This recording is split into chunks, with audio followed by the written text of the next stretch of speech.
అందరికీ నమస్తే, నేను మీ అరవింద్. మనం రీసెంట్ వీడియోలో ఆత్మల గురించి ఒక కథ విన్నాము. అది కథ కాదు, యథార్థ సంఘటన. కాకపోతే ఈ వీడియోలో ఒక స్త్రీని 20 సంవత్సరాలుగా ఒక ఆత్మ వేధించిన సంఘటన మనతో షేర్ చేసుకోవడానికి రవిశాస్త్రి గారు ఉన్నారు.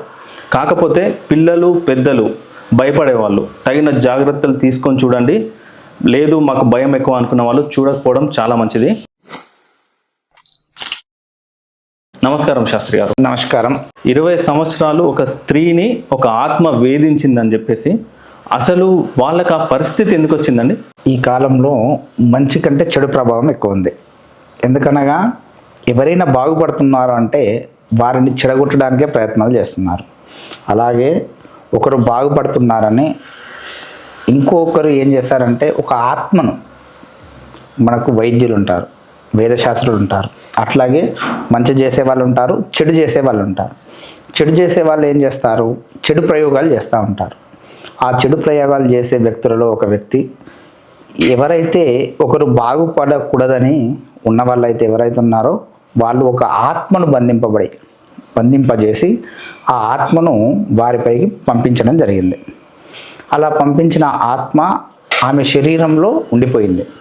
ఆ ఆత్మ ఎప్పుడు బయటకు వస్తుంది, ఎలా బయటకు వస్తుంది అని ఎవరికి తెలియకుండా ఏదో సమయంలో వచ్చేసి ఒంటరిగా ఉన్నప్పుడు అలా వచ్చేసి ఆ ఆత్మ అయితే ఏమేమి చేయాలనుకుంటుందో, ఏమేమి తను చేయించాలనుకుంటుందో అవన్నీ చేస్తూ ఉంటుంది. అసలు తనకి ఆత్మ అనేది తన లోపల ఉంది అన్న విషయం ఎప్పుడు బయటపడింది? ఎవరికైనా కానీ, తనకే కాకుండా ఎవరికైనా కానీ ఏదైనా ఒక ప్రయోగం జరిగింది అంటే వాళ్ళకి తెలియదు. ఆమెకు తెలియకుండానే జరిగిపోతూ ఉంటుంది. ఎందుకంటే ఆమెకు తెలియకుండానే ప్రవర్తన మారుతుంది. అట్లాగే వాళ్ళు ఆత్మ అయితే ఏ ఆత్మ అయితే ఉంటుందో, ఏ ఆత్మకైనా ఒక సాఫ్ట్వేర్ లాగా ఉంటుంది. ఒక ఆత్మని సృష్టించినప్పుడు, ఒక ఆత్మను మన చేతిలోకి తీసుకున్నప్పుడు ఆ ఆత్మకు మనం ఒక సాఫ్ట్వేర్, ఫోన్లో అయితే ఎలాగైతే సాఫ్ట్వేర్ ఉంటుందో అలాగే ఆత్మకు నీవి పని చేయాలి.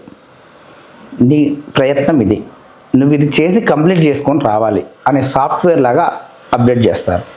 ఆ అప్లోడ్ చేసిన దాన్ని మాత్రమే ఆ ఆత్మ తన పని మాత్రమే తను చేసుకుంటుంది. అట్లాగే ఇతరులను ఇబ్బంది పెట్టదు. అయితే ఈ కథలో అసలు తన మీదకి ఆత్మని ప్రయోగించింది ఎవరు? తన బంధువులు. తన బంధువే తన మీదకి. ఎందుకు అని ఈమె బాగుపడుతుంది.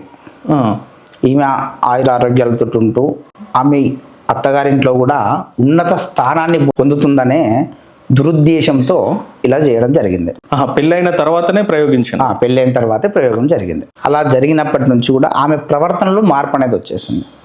వాళ్ళ బంధువులు ఈమె ప్రవర్తనలో ఏదో తేడా ఉంది. అంటే ఎలా ఉండేది అసలు?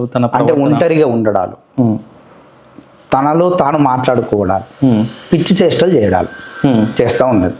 అలా చేస్తున్న అంటే అలా పిచ్చి చేష్టలు చేయగానే డైరెక్ట్ ఆత్మ అనుకున్నారా, లేకపోతే ఏమన్నా గమనించారు? డాక్టర్ని కన్సల్ట్ అవ్వడం అలాంటివి ఏమన్నా చేసిందా? డాక్టర్ దగ్గరికి వెళ్ళారు. డాక్టర్ దగ్గరికి వెళ్ళిన తర్వాత అన్నీ బాగానే ఉన్నాయి, ఫిజికల్గా బాగానే ఉంది, మెంటల్గా బాగానే ఉంది అని చెప్పారు. కానీ అలాగే మన ప్రపంచంలో మంచి ఎంత ఉందో చెడే ఎంత ఉందో అట్లాగే డాక్టర్లు ఉన్నారు, వాళ్ళది తప్పు కాదు. భూత వైద్యులు ఉన్నారు, ఒక్కొక్క రోగానికి ఒక్కొక్క వైద్యులు. అట్లాగే శాస్త్రానికి తగ్గట్టుగా ఇప్పుడు భూతాలు ఉన్నాయి, ఆత్మలు ఉన్నాయి, వాటికి సంబంధించిన వాళ్ళు ఉంటారు. అలా వాళ్ళు డాక్టర్స్ సంప్రదించినప్పుడు ఏం చేశారంటే ఈమెకు మెంటల్గా ఫిజికల్గా బాగుంది అన్నప్పుడు వీళ్ళు ఏం చేశారు, భూత వైద్యుని దగ్గరికి వెళ్ళారు. ఆ భూత వైద్యుడు ఏం చెప్పాడంటే ఈమెను ఒక ఆత్మ ఆవరించింది, ఈ ఆవరించిన ఆత్మ అనేది ఉంది కాబట్టి ఇలాంటి ప్రవర్తన చేస్తుంది. ఐడెంటిఫై చేసిన తర్వాత ట్రీట్మెంట్ కోసం ట్రై చేస్తూ ఉంటారు. అయ్యగారులను కానీ భూత వైద్యులను కానీ కలవడం చేస్తూ ఉంటారు, పూజలు కానీ చేస్తూ ఉంటారు. అదంతా ఓకే. కాకపోతే అసలు కథ ఏంటి ఇక్కడ? ఆవిడ చేసే చేష్టల్ని బట్టేసి దేవాల దగ్గరికి వెళ్ళారు, దేవుళ్ళ దగ్గరికి వెళ్ళారు, హాస్పిటల్కి వెళ్ళారు. అలా వెళ్తున్నప్పుడు ఒక కోయ దేవర ఏం చెప్పారంటే ఈమెను ఆత్మ పట్టి పీడిస్తుంది అని చెప్పారు. ఇప్పుడు డైరెక్ట్గా ఆత్మ పట్టి పీడిస్తుంది అంటే ఎవరు నమ్మలేరు. అందుకని ఆమె చేష్టలు ఎలా చేస్తుందని కూడా చెప్పారు వాళ్ళే. ఆ చేష్టలకు అనుగుణంగా చేయడం వలన ఈమెనే ఆత్మ పట్టి పీడిస్తుందని వాళ్ళు కూడా కన్ఫర్మ్ చేసుకున్నారు. అలా చేసుకున్న తర్వాత ఏమైంది, ఆ ఆత్మ నివారణ కోసం అనేది వాళ్ళు తిరుగుతున్నారు. అలా దాదాపు ఎవరు ఏది చెప్పినా ఇక్కడికి ఇప్పుడు అంటే ఎవరైనా హెల్ప్ చేయడానికి వస్తే కూడా వాళ్ళకి ప్రాబ్లం క్రియేట్ చేస్తుంటారు కదా, అలాంటి ఏమైనా జరిగినాయి ఇక్కడ? జరుగుతుంది, చెప్తున్నాను. ఇప్పుడు ఆత్మ ఉంది, ఆత్మ నివారణ కోసం ఎవరు ఏది చెప్పినా ఇక్కడికి వెళ్తే తగ్గుతుంది, ఇక్కడికి వెళ్తే బాగుపడుతుంది అని చెప్తే ఎక్కడికి చెప్తే అక్కడికి వెళ్ళారు వాళ్ళు. ఎక్కడికి వెళ్ళినా ఏమవుతుందంటే మొదటిసారిగా వెళ్ళారు, ఈసారి చూశారు, మరోసారి రమ్మన్నారు, కానీ మళ్ళీ వెళ్ళేసరికి వాళ్ళే హ్యాండ్ ఇవ్వడాలు. ఎవరు చేసేవాళ్ళు చేద్దామని చేస్తున్నారో వాళ్ళకి ఏదో రకంగా భయభ్రాంతులను చేయడం కానీ, ఎలా ఆ ఆత్మ ఉంటుంది కదా, ఆ ఆత్మ అనేది వాళ్ళని భయపెడతా ఉంది. అది కళ రూపంలో కానీ లేదంటే ఆ సమయానికి వాళ్ళని రాకుండా చేయడానికి ఆటంకులు కానీ కలిగించడం జరుగుతుంది. అలా జరిగిన ప్రతిసారి కూడా ఎక్కడికి వెళ్ళినా అదే జరుగుతుంది వాళ్ళకి. అలా జరుగుతూ జరుగుతూ జరుగుతూ అలా కొద్ది సంవత్సరాలుగా, ఒక 17-18 సంవత్సరాలుగా కూడా వాళ్ళు ఇబ్బంది పడుతున్నారు. అలా ఇబ్బంది పడుతున్న సమయంలో ఏం జరిగిందంటే, అనుకోకుండా ఇప్పుడు మనకు హిందూ దేవాలయాలు ఎట్లాగో ముస్లింలకి దర్గాలు అలాగే ఒక దర్గా దగ్గరికి వెళ్ళారు. ఆ దర్గాలో ఏం చేశారంటే ఆ ఆత్మతో మాట్లాడించారు. ఆమె దగ్గరికి వచ్చిన తర్వాత ఆమె ఆవహించిన ఆత్మతో మాట్లాడించారు. అప్పుడు ఆత్మ ఏం చెప్పిందంటే, నాది ఎలాంటి తప్పు లేదు, నన్ను ఇలా పంపించారు, నాది నేను చేసుకుంటున్నా, మీరు ఆటంకులు చేయొద్దు. అంటే ఏమని చెప్పి పంపించారు ఆత్మని? ఈమెని ఇబ్బంది పెట్టాలా, ఈవిడని ఇబ్బంది పెట్టాలా, ఈవిడని హింసించాలి, ఈవిడని పిచ్చి బట్టేలా చేయాలి అని పంపించారంట. అలా చెప్పగానే వీళ్ళు ఏం చేశారు, అక్కడ నీవు ఇలా చేయడం కరెక్ట్ కాదు, ఎందుకంటే నువ్వు ఒక ఆత్మవు, మంచి కోసం ఉంటుంది చెడు కోసం ఉంటుంది, కాబట్టి మేము మంచి కోసం చేయడానికి మా దగ్గరికి వచ్చారు, మేము మాత్రం నిన్ను బంధిస్తామని చెప్తే అప్పుడు ఆత్మ పలికిన పలుకులు ఎలాంటివి అంటే, నన్ను బంధించొద్దు, నాది ఎలాంటి తప్పు లేదు, నన్ను బంధించేసి ఇలా చేయమని చెప్పారు, అంతేగాని నాదే తప్పు లేదు, నేను ఈమె నుంచి 17 సంవత్సరాల నుంచి అనేక సుఖాలు అనుభవిస్తున్నా, నన్ను మీరు ఇప్పుడు వెళ్ళమంటే ఎక్కడికి వెళ్తాను, అందుకోసమని నేను బయటికి వెళ్ళను, నాకు ఈవిడ కావాలి, నాకు వాళ్ళు చెప్పిన పని నేను చేయాలి, చేయలేదంటే నేను ఎక్కడికి వెళ్ళాలి, నేను ఏమైపోవాలి అని ప్రశ్నించింది. అప్పుడు ఆత్మనే ఉల్టా ప్రశ్నించింది. అలా ప్రశ్నించినప్పుడు వాళ్ళు ఏం చేశారంటే, నువ్వు చేసేది ఏదైనా మంచి కాదు అనేది చెప్పేసి ఒక దిగ్బంధన చేశారు. ఆ దిగ్బంధన చేసినప్పుడు కొన్ని లిమిట్స్ పెట్టారు. ఆ లిమిట్స్ ఏంటంటే, ఇన్ని రోజులుగా నేను ఉన్నాను, ఇన్ని సంవత్సరాలుగా నేను ఉన్నాను, నేను అనేక రకాలుగా నేను ఈమెను ఇష్టపడుతున్నాను అంటే, ఒక ఆత్మ మానవ శరీరం కలిగిన ఒక స్త్రీని ఇష్టపడుతుంది. అదేంది అలా చెప్పింది ఆత్మ. అంటే ఆత్మకు ప్రేమ కలిగింది, ఈమె పైన ప్రేమ కలిగింది. అలా ప్రేమ కలిగిన ఆత్మ నేను ఎక్కడికి వెళ్ళను అని వీళ్ళని క్వశ్చన్ చేయగా వాళ్ళు ఏం చెప్పారంటే, సరే అనేసి చెప్పేసి దిగ్బంధన చేసేసి నీకంటూ ఒక పేరు, నీకంటూ ఒక స్థానం ఇస్తారు అని చెప్పి చెప్పారు. అప్పుడు ఆత్మ సరేనని చెప్పి అంగీకరించి వెళ్ళిపోయింది. అలా వెళ్ళిపోయిన ఆత్మ అనేది పూర్తిగా వెళ్ళిపోకుండా, ఇంతకుముందు అయితే ఎవరున్నా వాళ్ళ ఇంట్లో కుటుంబ సభ్యులు ఎవరున్నా ఆమె పైకి ఆవహించి మాట్లాడి అన్నీ చేసిన ఆత్మ ఇప్పుడు ఒంటరిగా ఉండి దొంగచాటుగా ఉండి ఆమె దగ్గరే ఉంది, వెళ్ళిపోలేదు. అలా ఉన్న ఆత్మ ఏమైంది, ఆమె ఒంటరిగా అయితే ఎప్పుడు ఉంటుందో ఆ ఒంటరిగా ఉన్నప్పుడు మాత్రమే బయటకు వచ్చేసేసి ఆత్మకి ఏమేం కావాలో అవి చేస్తూ ఉండేది. అలా చేసుకున్న తర్వాత మళ్ళీ ఈవినింగ్ కాగానే మళ్ళీ ఎవరైనా వచ్చారనుకోండి, యథావిధిగా నార్మల్ దాక్కోవడం. అలా చేస్తూ ఉన్నప్పుడు కొద్ది రోజుల తర్వాత వీళ్ళు అక్కడికి ఇక్కడికి వెళ్తా ఉన్నప్పుడు ఏం జరిగింది, ఒక్కొక్కరు ఒక్కొక్క పరిహారం. ఇప్పుడు మంత్రశాస్త్రం దగ్గర మంత్రరూపకంగా వాళ్ళకు ఏదో హెల్ప్ చేయడానికి గాను, సహకరించడానికి గాను, ఆత్మ నుంచి రక్షణ కల్పించడానికి ఒక ప్రక్రియ, తాంత్రికం ప్రకారం ఒక రక్షణ, యాంత్రికం ప్రకారం ఒక రక్షణ. అలా చేస్తా ఏం జరిగింది, ఎవరో ఏదో చేశారు, ఏదో మంచి జరిగింది వీళ్ళకి. ఆ మంచి అయితే ఎప్పుడైతే జరిగిందో అప్పటి నుంచి ఆ ఆత్మ అనేది ఎవరైతే ఉన్నారో, ఎవరైతే వీళ్ళకి హెల్ప్ చేస్తున్నారో వాళ్ళతో ఫోన్లో మాట్లాడడం మొదలుపెట్టింది. ఫోన్లో ఇప్పుడు ఈ అమ్మాయి ఆత్మలోకి అమ్మాయి శరీరం పైలోకి వచ్చేసేసేసి ఫోన్లో ఆ ఆత్మ అయితే ఎలా తప్పించుకోవడానికి, ఇప్పుడు మీరున్నారు, నేనున్నాను, స్వామి నాకు ఈ ప్రాబ్లం ఉంది అని మీరు చెప్తారు. అలా చెప్పినప్పుడు నేనేం చెప్తాను, అమ్మ మీరు ఇది చేయాలి, దీనికి బాగుంటుంది. అట్లాగే ఆ ఆత్మ ఏం మాట్లాడిందంటే, బంధింపబడి ఉన్న ఆత్మని మీరు పంపిస్తే ఎక్కడికి వెళ్ళిద్ది, ఏం చేయాలి, ఆ ఆత్మ ఎక్కడికి వెళ్ళిపోవాలి అని అడిగితే, ఎవరు అడిగారు, ఇది ఆత్మ మాత్రమే అడిగింది. తర్వాత అడిగినప్పుడు ఎదుటి వాళ్ళు ఏం చెప్పారు, వాళ్ళకు సహకరించే వాళ్ళు ఆ ఆత్మకని మోక్షం అంటే అగ్ని కార్యం చేయాలి. ప్రతి ఒక్క మానవ శరీరం తుది శ్వాస విడిచిన తర్వాత అగ్ని కార్యం అంటే ఏం చేస్తాము, కర్మ పనులు చేస్తాం. అట్లాగే అప్పుడు ఆ కర్మ చేయడం వలన అగ్ని కార్యం, మనం అగ్నిలో దహనం చేయడం వలన అగ్నిదేవుడు దహించేసేసి మోక్షాన్ని ప్రాప్తిస్తాడు. అట్లాగే ప్రాప్తించడం జరుగుతుంది అని చెప్పగా, ఎప్పుడు చేస్తారు, ఎలా చేస్తారు అనే ప్రశ్నలు అడిగింది అప్పుడు ఆత్మ అడిగింది. ఓకే, నేను ఆల్రెడీ ఆత్మను, మీరు నాకు ఎట్లా కార్యక్రమాలు చేస్తారని చెప్పేసి అడిగింది. ఆత్మను అని చెప్పకుండా అడిగింది. ఆవిడ మాట్లాడింది కదా. ఓకే, ఆవిడ మాట్లాడినప్పుడు చెప్పగా, అంటే అవతల వ్యక్తికి తెలియదు. ఎవరైనా ఫోన్ లో ఆత్మ కాల్ చేశారు అనుకోండి, మీరు చేశారు అనుకుంటాను నేను, అంతే. అంతేగాని ఎవరు మాట్లాడుతున్నారు అనుకుంటాను, మీరే అనుకుంటాను. అవును. కానీ మీ పై నుంచి మాట్లాడొచ్చేది ఎవరు? ఇక్కడ ఆత్మ. అలా జరిగిన తర్వాత ఎవరితో సహకరించడానికి ఎవరైతే చేశారో వాళ్ళు మళ్ళీ వాళ్ళ ఇంట్లో కుటుంబ సభ్యులకు కాల్ చేస్తే, మీరు ఇలా మాట్లాడారని అంటే నేను మాట్లాడలేదు అంటున్నాను. తనకు తెలియదు, ఎందుకంటే ఆత్మ మాట్లాడిచ్చింది కాబట్టి. అలా చేసిన తర్వాత ఏమైంది, వాళ్ళ కుటుంబ సభ్యులైతే ఎవరైతే ఉన్నారో వాళ్ళతో మాట్లాడినప్పుడు నాకేం తెలియదు, నేను మాట్లాడలేదు. కానీ సహకరించిన వారు ఏమంటున్నారు, మాట్లాడారు, నాతో ఇలా మాట్లాడారు అని చెప్తున్నారు. అలా మాట్లాడిన తర్వాత మీరు ఎందుకు చెప్పారు అని మళ్ళీ కాల్ చేసింది. ఎవరు? ఆత్మ. మీరు ఎందుకు చెప్పారు ఇలా?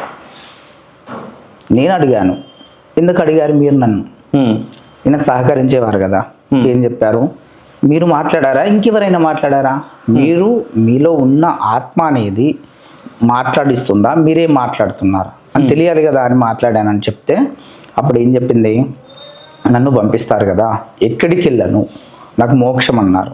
మోక్షం అనేది ఎక్కడ ఉంటుంది, మీకు అగ్ని కార్యం చేస్తే వస్తుంది అని చెప్పగానే అప్పుడు ఆ ఆత్మ దానికి అంగీకరించి, అంటే ఆత్మ అప్పటికి వచ్చేసి 17-18 సంవత్సరాలు ప్రతి ఒక్క దిగ్బంధన కానీ, ఒక చేతబడి కానీ, ఒక తాంత్రికం కానీ, ఒక యాంత్రికం చెడు ప్రయోగం ఏదున్నా ఒక లిమిట్ అనేది ఉంటుంది. 5 సంవత్సరాలు, 10 సంవత్సరాలు, 15 సంవత్సరాలు, 20 సంవత్సరాలు. అలా ఆత్మకి 20 సంవత్సరముల లిమిట్. అంటే అక్కడి వరకు మాత్రమే ఆత్మ తన పని తను చేసుకోవాలి. ఆ పని జరగలేదు అంటే తను ఏం చేసేస్తుందో ఆత్మకే తెలియాలి. అట్లాగే చేసిన తర్వాత ఏమైంది, ఆ టైం వచ్చేసింది. ఇంకా ఆ టైం రాగానే ఈ రోజు ఈ పూజ చేయాలి, ఈ పూజ చేస్తే ఏమి చేస్తే బాగుంటుంది అని ఈవిడ గారు ఏం చేశారు, కాల్ చేశారు. ఎవరికి? సహకరించే వాళ్ళకి. చేసినప్పుడు ఇలా చేస్తే బాగుంటుంది, ఇలా చేస్తే మోక్షం కలిగిద్ది అని మనం చెప్పిన తర్వాత అప్పుడు ఏం చేస్తారు, సరేనని అంగీకరించేసేసి ఆ కార్యక్రమానికి ఒప్పుకున్నారు. ఆ కార్యక్రమానికి ఒప్పుకున్న తర్వాత ఎప్పుడైతే ఆ కార్యక్రమం చేయాల్సి వస్తుందో ఆ ముందు రోజు ఆ ఆత్మ బయటకు వచ్చేసింది. బయటకు వచ్చేసి అంటే అందరి సమక్షంలో బయటకు వచ్చేసింది. అప్పుడు చుట్టుపక్కల ఉన్న వాళ్ళ కుటుంబ సభ్యులు ఏమడిగారంటే, నువ్వు వెళ్ళిపోతానని మాట్లాడావు కదా ఆ రోజు, మరి ఎందుకు వెళ్ళిపోలా అని అడగగా, నేను వెళ్ళిపోతానని చెప్పాను కానీ ఎక్కడికి వెళ్ళను, లోపలే ఉన్నాను అని ఆత్మ చెప్పింది. ఎందుకున్నావు? నాకు ఇష్టం, నేను ఉన్నాను. మరి రేపు పూజ చేస్తున్నాం కదా, రేపు వస్తున్నారు, నేను ఖచ్చితంగా వెళ్ళిపోవాలి అనేసి ఏడవడం మొదలుపెట్టింది ఆత్మ. ఏడడం. ఆత్మ ఎలా ఏడుస్తుంది, ఆవిడ మీదకి వచ్చేసేసి ఆవిడని ఆవహించి ఏడుస్తుంది. విపరీతమైన ఏడుపు. ఎలా అంటే ఆమె ఏడుస్తే దాదాపుగా చుట్టుపక్కల ఒక 10 మీటర్లు, 15 మీటర్లు, ఒక 1/2 కిలోమీటర్ వరకు కూడా అరుస్తూ ఉంది. అంత సౌండ్గా ఏడుస్తుంది. అలా ఏడుస్తున్నప్పుడు అడిగితే, వస్తున్నారు, నన్ను పంపించడానికి వస్తున్నారు, నన్ను పంపిస్తారు, నేను ఎక్కడికి వెళ్ళాలనే బాధతో ఏడుస్తుందంట. ఆ బాధతో ఏడుస్తున్నప్పుడు పక్క వాళ్ళు అడిగారు, మరి నువ్వు వెళ్ళిపోవాల్సిందే కదా, ఎన్ని సంవత్సరాలు ఉంటావు ఇంకా, వీళ్ళని ఇబ్బంది పెడతాను. నాదేముంది, నన్ను పంపించారు, నేను వచ్చాను, మీరు ఏదైనా చేస్తే వాళ్ళని చేయాలి, నన్ను ఎందుకు చేస్తారు, నాకు ఏ సంబంధం లేదు, మీరు ఉన్నారు, మీకు పని చెప్పాము, మీరు పని చేయాలి, అంతే తప్ప మీరు ఎవరో ఏదో అన్నారు అని చెప్తే నేనేం చేస్తా, నా పని ఏంటి, ఈమెను ఇబ్బంది పెట్టాలి, ఈమెను మెంటల్ గా టార్చర్ పెట్టాలి, ఈమెను ఫిజికల్ గా టార్చర్ పెట్టాలని నన్ను మాత్రం పంపించాలి, నా పని నేను చేసుకుంటున్నా, ఫిజికల్ గా కూడా ఇబ్బంది పెట్టాలని నన్ను పంపించారు కాబట్టి నా పని నేను చేసుకుంటున్నా, మీకెందుకు అని వీళ్ళని ఎదుటి వారిని క్వశ్చన్ చేస్తుంది ఆత్మ. వాళ్ళు ఏం చేశారు, అసలు ఇది నీకు కరెక్టేనా, నువ్వు చేసేది కరెక్టా అని వీళ్ళు అడిగితే, నాది ఏమీ లేదు, జస్ట్ నా పని నేను చేసుకుంటున్నా, ఏమంటే నాకు ఇష్టం, నేను ఈమెను పెళ్లి చేసుకుంటా. ఆత్మ పెళ్లి చేసుకుంటా వ్యక్తిని, స్త్రీని ఎవరైతే ఆవహించిందో ఆ స్త్రీని ఇష్టపడి ప్రేమించి పెళ్లి చేసుకుంటా అంటుంది. ఇది ఎక్కడ విద్య అది అలా ఘోరం ఉంది అసలు ఆత్మ. అలా ఆత్మ కూడా ఫీలింగ్స్ వచ్చేసినాయి. ఫీలింగ్స్ అలా వచ్చిన తర్వాత వాళ్ళు ఏమన్నారు, అలా కాదు రేపు పూజ చేస్తున్నాం కదా నువ్వు వెళ్ళిపోవాల్సి వస్తుంది, ఖచ్చితంగా పంపిస్తారు అంటే పంపిస్తారు నాకు తెలుసు. మరి భర్త పరిస్థితి ఏంది? భర్త ఏమీ చేయలేడు. నమ్మలేని నిజాలు ఇవి. ఇదే ప్రాబ్లం ఉందని చెప్పామనుకోండి నీకేం పిచ్చి పట్టిందా అంటారు బయట.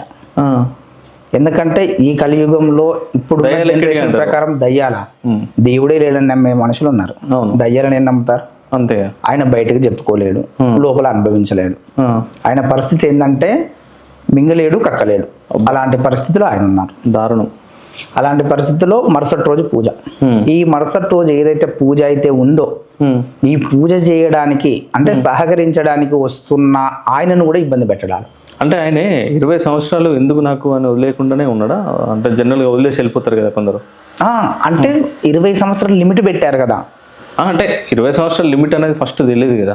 మామూలుగా వీళ్ళు ప్రయత్నాలు చేస్తున్నారు కదా, పంపించారు. ప్రయత్నాలు చేస్తున్నారు కానీ పరిహారం అనేది జరగాలి కదా. నేను ఎందుకు అనుభవించాలి అని చెప్పేసి వీళ్ళు ప్రయత్నాలు, విపరీతమైన ప్రయత్నాలు చేస్తున్నారు. ఎవరు ఏది చెప్పినా పక్కోళ్ళు ఇక్కడికి వెళ్ళండి బాగుంటది, అక్కడికి వెళ్ళండి ఎవరు తెలిసిన వాళ్ళు ఏది చెప్పినా అక్కడికి వెళ్ళడమే. వాళ్ళు 20 సంవత్సరాలుగా ఎక్కని గుడిమెట్టు లేదు, తిరగని భూత వైద్యుడు లేడు, తిరగని తాంత్రికం లేదు, తిరగని హాస్పిటల్ లేదు, చేయని పూజ లేదు.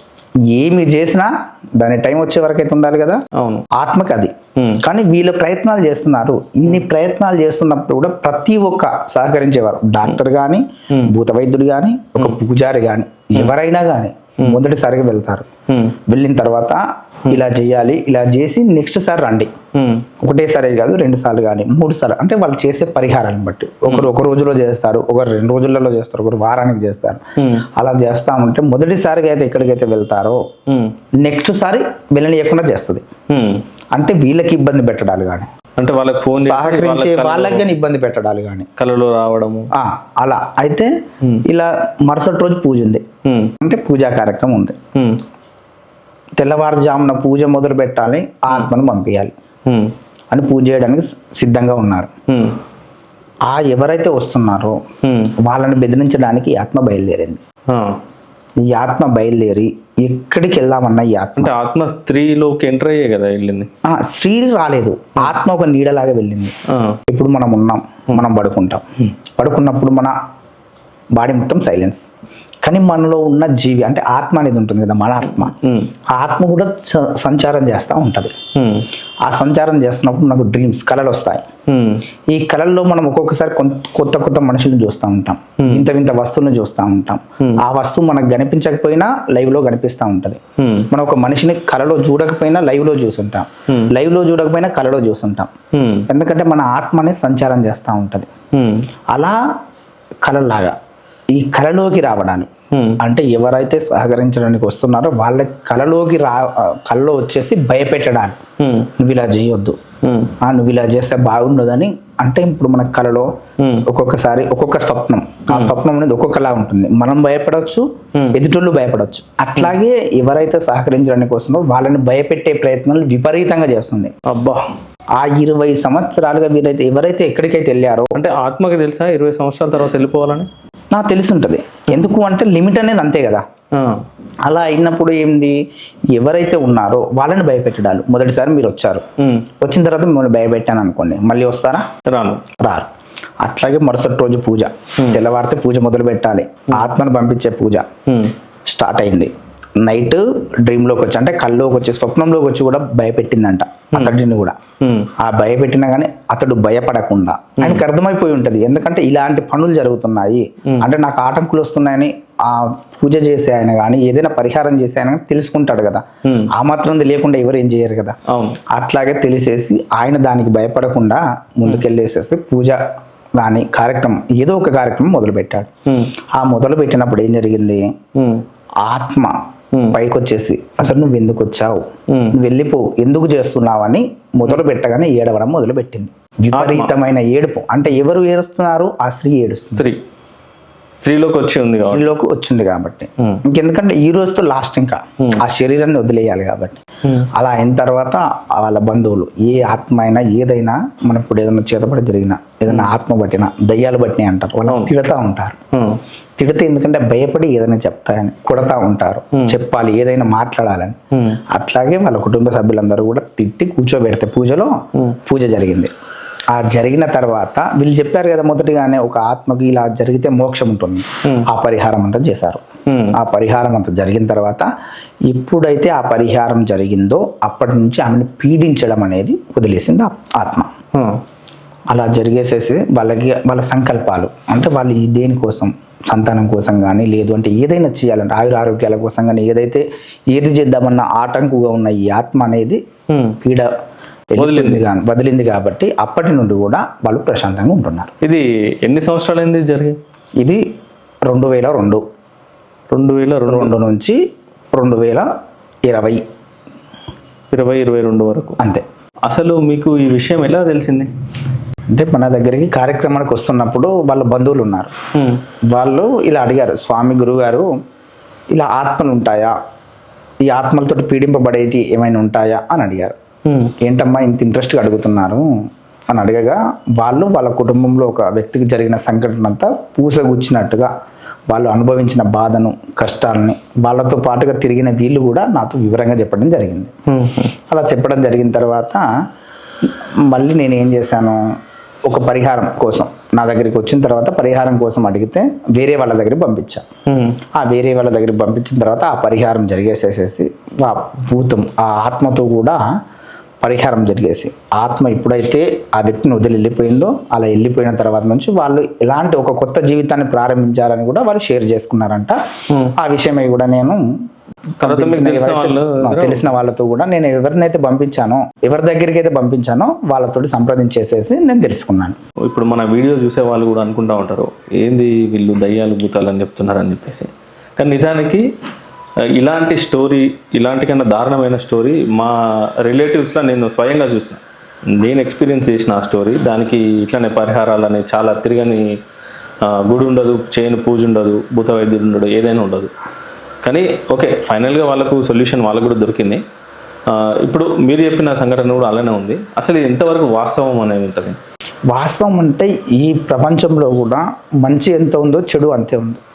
ఇప్పుడు వాస్తవం అని నమ్మొద్దు అనేది ఏం లేదు, ఎందుకంటే అనుభవించిన వాళ్ళు చెప్తున్నారు. అంటే ఉంటాయి కానీ లోక కళ్యాణార్థం మంచి కోసం మాత్రం చేస్తే బాగుంటుంది. ఎవరు కూడా ఇలాంటి చెడు ప్రయత్నాలు ఇలాంటి చెడు ఆత్మలతో కానీ ఈ భూతాలతో కానీ ప్రయత్నాలు చేయకుండా ఉంటే బాగుండేది. ఎందుకంటే వాళ్ళు అనుభవించేది రేపు అనే రోజు మనం కూడా అనుభవించాల్సి వస్తుంది అంతే. ఎందుకంటే చెడు అనేది త్వరగా వస్తుంది, మంచి అనేది లేటుగా వస్తుంది. అందుకోసమే ఉంటుంది ఆత్మలు భూతాలు భూత వైద్యాలు అనేది ఉంటుంది, ప్రతిదీ ఒక శాస్త్రంగా ఉంటుంది. కానీ దాన్ని మనం లోక కళ్యాణార్థం మంచి కోసం మాత్రమే వినియోగించుకుంటే బాగుండేది అని చెప్తున్నాను. థ్యాంక్ యూ శాస్త్రి గారు. ఒక విషాద గాథ చెప్పిండ్రు కానీ చాలా బాగా వివరించారు దాని గురించి. అసలు జనాలు లోక కళ్యాణం కోసం ఎలా ఉండాలని కూడా చాలా బాగా చెప్పారు. Thank you very much. Thank you.